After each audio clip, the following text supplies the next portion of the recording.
Last time I was here, I mentioned that I would do a series of talks, kind of let this one sutra, the Uttiya Sutta, kind of guide what I'm going to talk about the next several times I speak here. And in this particular sutra, Ananda, the Buddha's cousin, is talking about the cycle of suffering, and he gives this kind of outline for practice that will help lead to enlightenment. And so he says that the way to be released from the cycle of suffering is through abandoning the five hindrances, cultivating the four foundations of mindfulness, and developing the seven factors of awakening. So in the coming months, I'll be going into some depth with each of these topics. But I'm going to start in the middle with the four foundations of mindfulness. And there's a reason for this. You may not realize this, but you've heard these discussed a lot in different contexts, maybe not exactly in the same way. But for a lot of you, this is going to be fairly familiar territory. I'll just be putting it into a little bit different context and maybe adding some things to it that hopefully will expand your understanding. So we did a half hour of meditation earlier. And most of you have been taught to meditate on your breath, and that's the instruction that you're given at the start of meditation. So I assume, although I don't read minds, so I can't tell, but I assume that that's how you spent that half hour.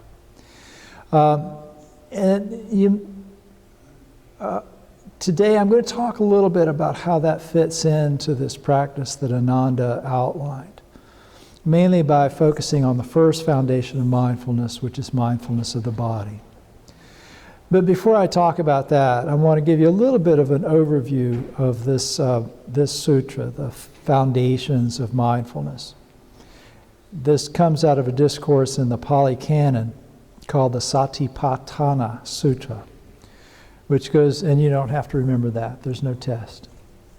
But it talks about how to develop sati.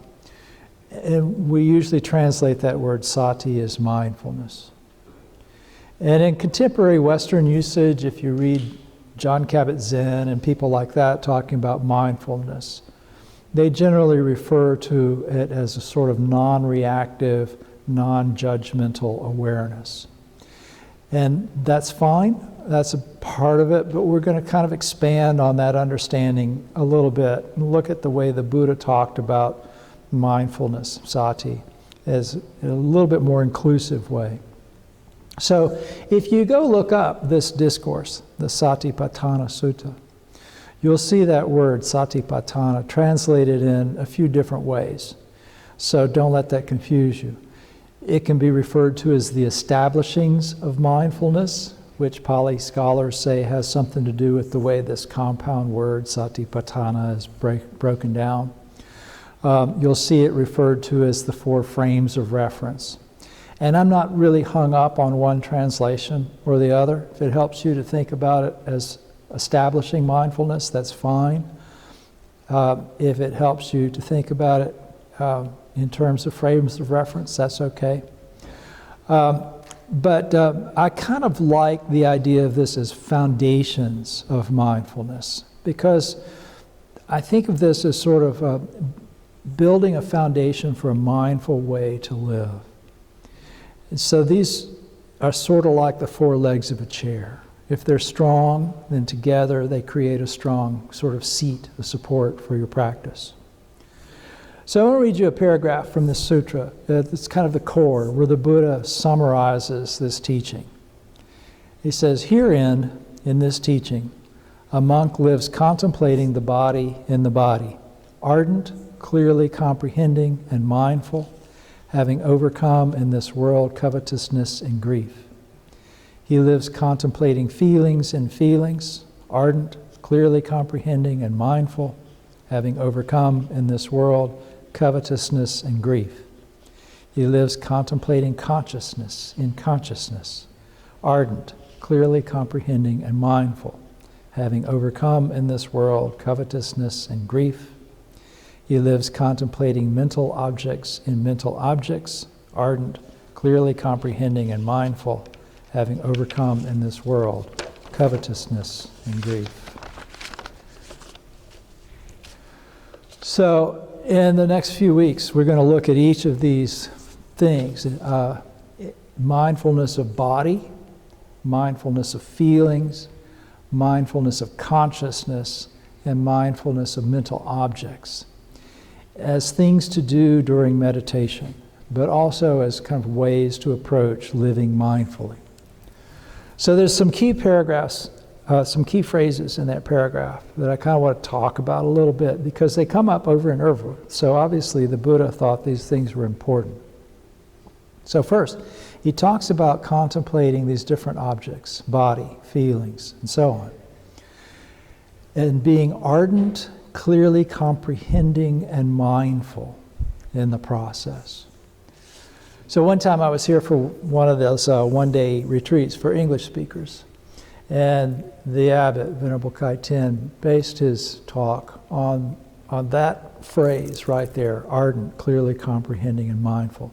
He translated it a little bit differently, and I don't remember exactly what he said, but the idea was still there, and he was talking basically from this particular teaching. And then after he talked, a little bit later in the afternoon, he asked me to kind of revisit that, and he said, support it, expand on it a little bit. And it happened to be during Bike Week. And so I was on my way up here, and I'd passed a lot of motorcycles on my way. And so I thought of this practice as being kind of like riding a motorcycle. And some of you, those of you who've been around for a while, may remember this. When people come down here for Bike Week, they like to ride these scenic routes, through rural Florida. You go through the countryside, along the beach, visit these little historic towns and things like that on their motorcycles. And to do that, you have to be ardent, clearly comprehending, and mindful. So to be ardent means you bring some energy to what you're doing. You can't just sit in your hotel room and think about how nice it would be to go for a motorcycle ride, right? You have to actually get up out of your room and go down to the parking lot, get on your bike, and start riding. And then once you're on the road, you have to stay on the road. So it takes effort to do this. Once you're on the road, then you want to clearly comprehend what's happening.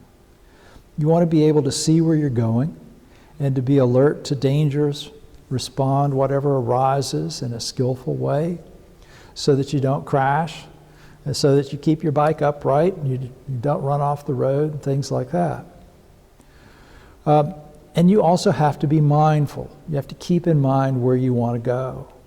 So suppose at the beginning of this you decide you're going to go up A1A along the ocean, and then you'll go across a certain bridge so you can come back through a couple of beautiful state parks. So you have to keep your route in mind, and you have to watch to make sure that you stay on this route, that you don't get distracted and make a wrong turn and end up lost somewhere. Does that sound like meditation? So there's another concept that the Buddha mentions in this sutra, which is, he says, being mindful of the body in the body, of feelings in the feelings, and so on. In other words, the body in and of itself, the feelings in and of themselves, and so on. So you're focusing on what's actually here, not what's not here. So to continue with this metaphor of the motorcycle ride, you pay attention to what's going on here and now. If you're on the motorcycle, you don't think about how nice and soft and warm your bed is, although if you were out there on a bike today, it being cold and drizzly, you might think of that. But you want to stay on your bike in your mind as well. You're not reliving some rude thing that somebody said to you in the bar last night or whatever. You stay with what's going on now. And so that way you don't miss the beautiful Spanish moss that hangs over the highway or the pod of dolphins that's swimming off the shore. You're appreciating what's happening in this moment. And then the Buddha also talks about contemplating these objects of mindfulness. He uses this phrase, having overcome in this world covetousness and grief. And there's an alternate translation that I like too, where it says, putting aside greed and distress with reference to the world. So if you encounter an obstacle You deal with it skillfully without freaking out about it. You might have to stop for a traffic light, but that doesn't mean you get mad and throw up your hands and storm off. You might see a party over by the roadside with a bunch of motorcycles parked out there and think, oh, that would be pretty fun to go hang out there. But if you want to finish this ride, you stay on your bike. And it's the same way with practicing mindfulness during meditation. Thoughts come up, ideas come up, feelings, sensations, sounds, things like that come up, but you keep bringing your attention back to the center, back to your breath. So you stay on your path. You're not waylaid by attraction or aversion. You put aside greed and distress with reference to those things. So you put these things to work in developing your mindfulness in these four areas of awareness, the body, feelings, and so on. And in the process, you develop the ability to concentrate on these things and also insight into their nature. And this is what we'll go into a lot more in the future. But right today I want to talk about mindfulness of the body and focus on that. So if you look up this sutra, and I put a link in the White Sands Sangha Facebook group. I think there's a link to this in there. You'll see that the Buddha spent most of the time in this relatively lengthy discourse talking about mindfulness of the body. And out of that, most of the time talking about mindfulness of the breath. It really begins with that, being aware of your breathing. And here's what the sutra says. And how does the monk live contemplating the body in the body? He sits down with his legs crossed, keeps his body erect and his mindfulness alert. Ever mindful he breathes in, mindful he breathes out. The instructions continue from there, but basically the idea is to be closely aware of your breath and what it's doing as a function of the body. So again, you bring some effort into observing your breath and staying aware of what your breath is doing. You keep your attention on it. Remain aware of what the mind is doing while you're sitting there breathing. And as you do this, the breath and the body become calm, and you experience that calmness. And this is really most of what you need to know to practice mindfulness of the body. In fact, I'll tell you a secret. I could probably stop here, and you would have almost everything you need in order to practice this. But the Buddha did talk about some other tools to bring to cultivating mindfulness. And I'm going to discuss it with you because you might want to use these sometimes. There's several contemplations listed in this sutra that I'm not going to go into in any detail because we don't normally work with them too much here. I've done them. They have their uses. You might want to work with them sometime yourself. If you do so, you should talk to me or the abbot or someone because it's helpful to have supervision when you do this. But I'm going to list them so you know they're there. There's mindfulness of the parts of the body, where you contemplate the body as skin and bones and organs and stuff like that. And then there's mindfulness of the body as physical components like earth, air, water, and energy. There's a whole section on the cemetery contemplations where you meditate on the dissolution of the body. So these are all things that the Buddha suggested that we work with so that we have a realistic view of what this is. But the rest of this you've probably worked with in one form or another. You just might not have known it. After mindfulness of breathing, the Buddha talks about bringing mindfulness to the postures of the body. So walking meditation is a form of this. This is also a way to bring mindfulness into daily life. For example, the other night at our meeting in DeLand, this young guy was telling me about some issues he was having with his personal life. And he was talking about how stressed out he would get. And so I told him this practice that we use in one of the prison Dharma programs.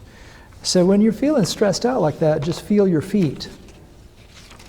In other words, just kind of feel the position of your feet on the floor and be aware of that pressure of foot on floor.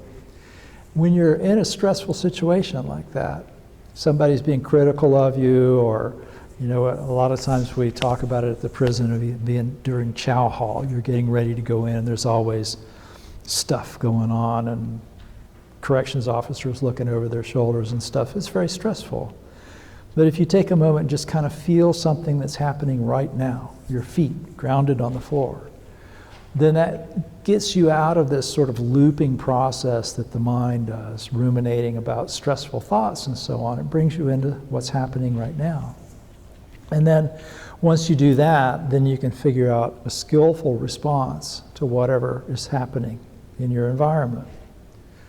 And so he tried that. He said it was very helpful, that it helped him to stop being caught up in the stresses of the situation and just come back to what was really going on right now. Mindfulness of the body also includes this clear comprehension idea. And there's a practice that I learned from Reverend Koyo Kabose, who leads the Bright Dawn program where I'm a minister. He suggested taking a moment to gasho, which is putting your hands together. And I don't know what the Vietnamese word for this is, but you put your hands together in front of your chest and just bow a little bit. You can do it internally if you're out in public, kind of mentally gasho. But when you do this, it sort of brings enhanced awareness to what's going on at the moment. And so he gave us this practice to do. He said, anytime you turn on a light switch or a water faucet or something else that makes something flow, makes energy flow or makes water flow, take that moment and gasho. And that kind of reminds you of how connected you are to all these things. And also, there's a little moment of gratitude. You know, you turn on a switch, you get light. You turn on a faucet, you get water. That's kind of special when you think about it. So I was doing this practice once, so for a week or so, anytime I turned on something, I would gasho internally or externally. So I'd stopped to buy gas at this little convenience store near my house. And I got out of my car and went over to the pump, took out the credit card and all that stuff. And as I was doing that, this other car pulled up on the other side of the pumps. And it had this loud rap music playing, you know, boom, boom, boom, boom, all right? And the guy gets out of the car and he leaves the battery on so the radio will continue to run so that I can listen to his music while he goes inside to pay for his gas. And, you know, he gets out of the car and he's one of these guys, he's got his pants are down around his knees as he's walking and, you know, got that certain look, got that gangsta vibe going on. So I get through paying for my gas and I turn on the pump, which of course, you know, turn on the gas pump is going to make gas flow. So I take that moment and I gasho. And as I do that, I become very aware of this sort of activity that's going on in my mind, the string of judging thoughts about this gangsta guy and his rap music. And when I see what I'm thinking, it occurs to me that, you know, I was young once too. And I listened to loud music that other people didn't like. In fact, I still do sometimes. And I dressed in ways that other people didn't necessarily approve of. In fact, sometimes when I put these on, when I go out into public, you know, to do some event or something, people will give me funny looks. And I've even had people make kind of rude remarks to me. So all of a sudden, instead of disliking this guy and kind of judging him negatively because of these external things about him, I find myself really identifying with him. So this is clear comprehension of mindfulness. You know, you take that moment to really be aware of what's happening now, not just externally, but what's happening in my mind right now, and what is it really? So this is why we practice mindfulness, to become aware of how our minds create stress and suffering for ourselves and others. And then also become more skillful in how we deal with whatever arises in our minds and in our lives. So thank you very much for your attention, for your mindfulness.